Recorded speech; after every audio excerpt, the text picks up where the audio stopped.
Oh, so get this right. We are diving headfirst into a diary entry that screams holiday ambition. It's 5 a.m. Christmas morning, and she's already, like, wide awake. Oh, wow. We're talking about Zoey, who's trying to hit not one, not two, but 3 Christmas parties. 3? In one day, all across New Orleans. The most epic Christmas undertaking I have ever heard of. Laid on me? Okay, so let's break down this Christmas itinerary. We've got a morning party in River Bend. Okay. Then it's off to St. Rose for an afternoon gathering, and finally a grand finale in Slidell. So she's covering some serious ground. Yeah, we're not talking just popping next door.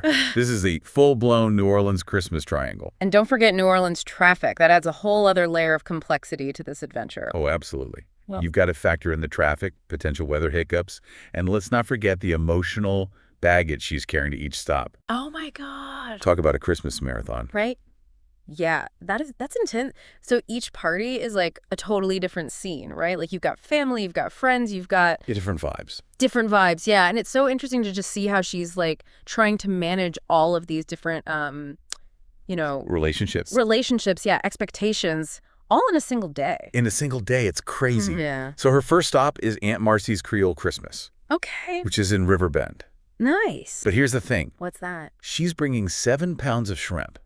7 pounds? I mean, is that even legal? Okay, maybe not legally, but like definitely culturally, right? Yeah. You have to understand that in Creole cuisine, shrimp is like, It's royalty. it's royalty, yeah. It's a big deal. And for Zoe, it's more than just a dish, right? It's like a direct link back to her childhood. Really? Specifically to Aunt Marcy's shrimp and grits. So it's like a culinary love letter to her aunt. Yeah, exactly. But, this party isn't just about shrimp and sentiment, right? Right. Zoe's got a whole cast of characters to contend with. Oh, absolutely, yeah.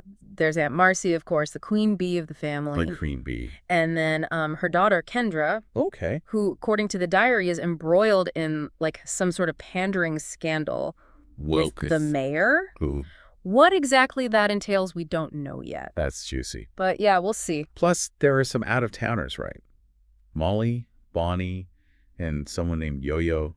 Yo-Yo, what a name. I know, and I'm already picturing some, like, serious family dynamics at play Oh, for sure. with all these personalities. And don't forget about Uncle Victor. Uncle Vic. Apparently, there's a history of sugar highs and fire hydrants.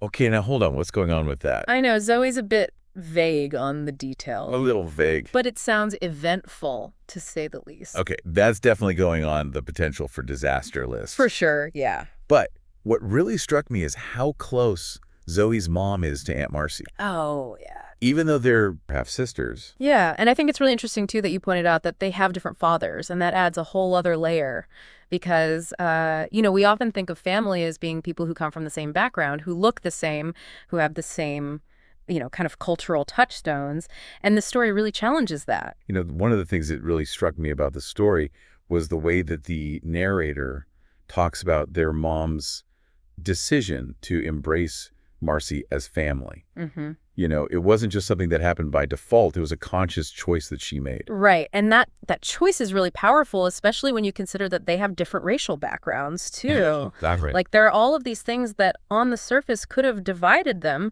but instead their mom actively chose to build this really strong bond with Marcy. And it's like they're looking to their mom and Marcy as role models. Right, because they've seen firsthand the power of those chosen family relationships. And it's so interesting to see how those different dynamics play out. It really is, and it seems like that theme of connection really runs deep for Zoe, because next up she's on a mission to win over her half-sisters, Yvonne and Izzy. Okay. At their dad's house in St. Rose. And it's interesting because Zoe seems fixated on her niece Misty. Almost like she's trying to get closer to Yvonne through her. That's a fascinating dynamic, almost like she's seeking Yvonne's approval or validation through Misty. And remember that detail about Misty resembling, it's like she sees a younger version of herself in Misty. Oh, yeah, that adds a whole other layer, almost like a chance to relive or rewrite her own relationship with Yvonne vicariously. And here's where it gets even more interesting. They both share a passion for roller derby. Wow, roller derby, that's pretty cool. I know, right? Yeah. How often do you see that kind of generational connection, especially with aunts and nieces? It's not every day you see that kind of bond across generations. Yeah. Definitely makes you wonder about the power of shared interests. So can that shared passion, that connection with Misty, actually bridge the gap between the sisters? It's a good question, right? Can something like roller derby overcome the differences in their lifestyles and priorities? Oh, so she's on a mission. She's on a mission. And she's pulling out all the stops. All the stops, yeah. Homemade gumbo. Wow, wow. Both vegan and regular. Catering to To cater to everyone, yeah. Smart. Thoughtfully chosen gifts. Even a guest list that includes, like, a whole bunch of A aunts. whole bunch of aunts. Peach, Trisha, Farrah, and Patty. Wow, that's a lot of aunts. I know. Is she running for office or something? Well, she is trying to manage a very delicate situation with yeah. Izzy's fiance. What's going on there? Well, their dad isn't too keen on him. Oh, come on. I know, it's so interesting. Really? It's almost like she's trying to, orchestrate this perfect day Okay. to prove something, right? Not just to her sisters, but maybe even to herself. That's interesting. It's Yeah. like she's this, like, confident roller derby queen on the outside. Oh, yeah. But then on the inside, there's this vulnerability, this desire to, like, be accepted by her family. The longing for connection, the challenges of different paths. And maybe the hope that comes with shared interests, like Misty and her aunt with roller derby. Exactly. And remember, this is all happening between 12 and 4 p.m. Oh, that's right. Which means she's got to leave early to make it to Aunt Marcy's Creole Christmas. Right. And that means missing out on Yvonne's legendary banana pudding. What? She's going to miss the banana pudding. Which, by the way, Zoey describes as, like, on par with some of the best restaurants in New Orleans. Wait, so she's willing to risk missing out on that for the sake of this, like, elaborate plan? It seems so. Dedication. Or maybe it's desperation. But in all seriousness, Yeah. it shows how much this whole day means to her. Right? It really does. It's not just about showing up. It's about orchestrating a certain image, a certain feeling. All right, so she's braved the shrimp. Yes. She's navigated potential family drama. So far, so good. What's the third party got in store? Well, this is where things take a turn for the, I'd say for the fun and maybe a little flirty. Okay, tell me more. For the fun, yeah, and a little flirty. Flirty, okay. Party number 3 takes place in Slidell Okay. with friends, and the diary entry definitely gives off a much more relaxed vibe, Yeah. Like Zoe's ready to just kind of let loose, Unwind a bit? unwind. Yeah, exactly. Makes sense. She's got a whole lineup of games planned. Darts, Twister, beer pong, a white elephant gift exchange. Nice, very festive. And get this. Something called the Blue Giraffe game. Blue giraffe. I'm drawing a blank. I know, right? What do you think that could be?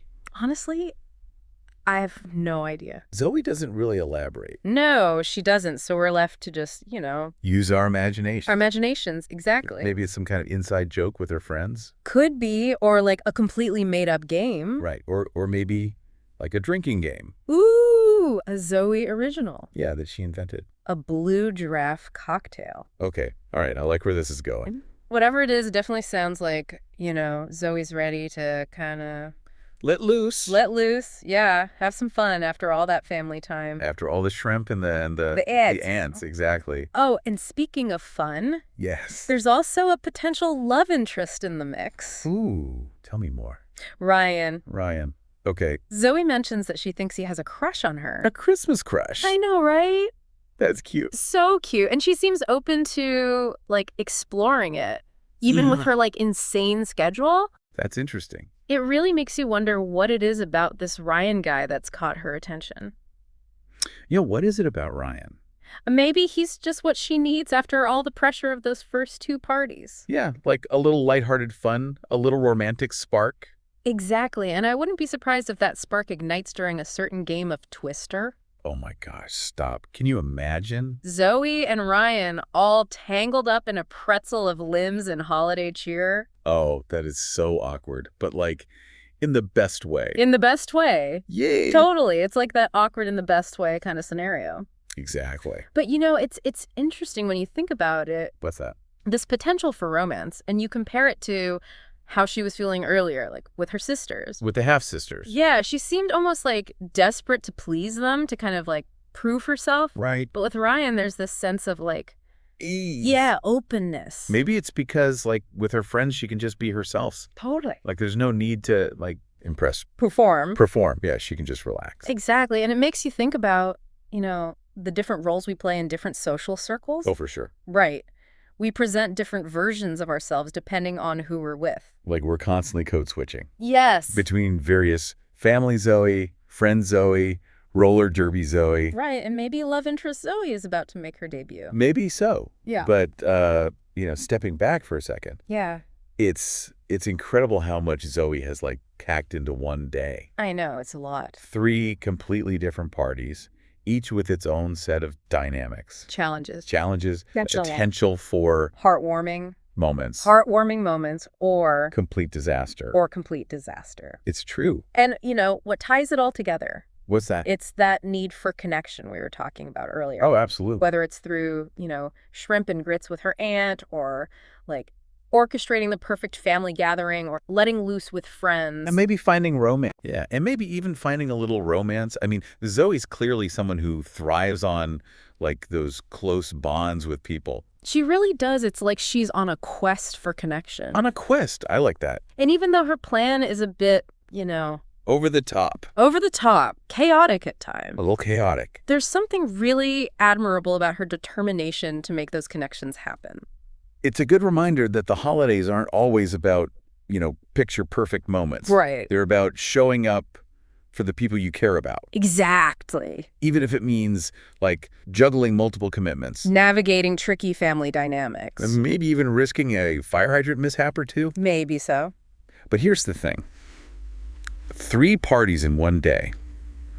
All that cooking, the traveling, the emotional energy. It's got to be exhausting. It's got to be exhausting. And it makes you wonder, like, is she setting herself up for burnout?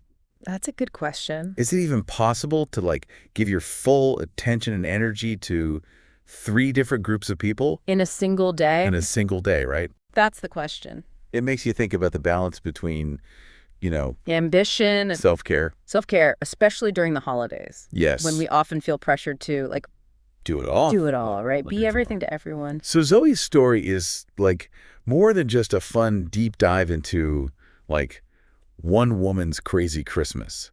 It's true. It's actually prompting us to, like, Yeah. think about our own holiday experiences, Yeah. our own limits, Our own expectations. and what truly matters to us. I love that. Right. Absolutely. And maybe it even inspires us to be a little more like Zoe in some ways, Well, a little more adventurous, a little more willing to, go the extra mile for the people we care about. okay, so we've analyzed Zoe's plans. Uh-huh. We've pondered the whole blue giraffe mystery. Yes.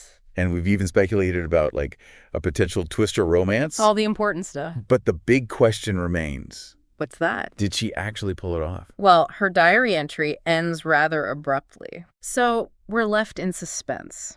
Mhm. We don't know if this epic 3-party challenge was like a triumphant success or a chaotic meltdown. Maybe that's the point. Maybe it is. It's not about the perfect ending. Right. It's about the journey, The effort. the effort, the messy beauty of it all. And on that note, we have a final thought-provoking question for you, dear listener. Isn't that what makes the holidays so special? It really is. The shared experiences, The laughter. the laughter, the mishaps. The moments that become family legends. It's not about perfection. It's about embracing the beautiful messiness of it all. Well said. And on that note, we wish you a very happy holiday season. Yes. Filled with meaningful connections. Delicious food. And maybe even a little bit of festive mayhem. Until next time, stay curious, keep exploring. And remember, Remember to dive deep into the stories that matter most.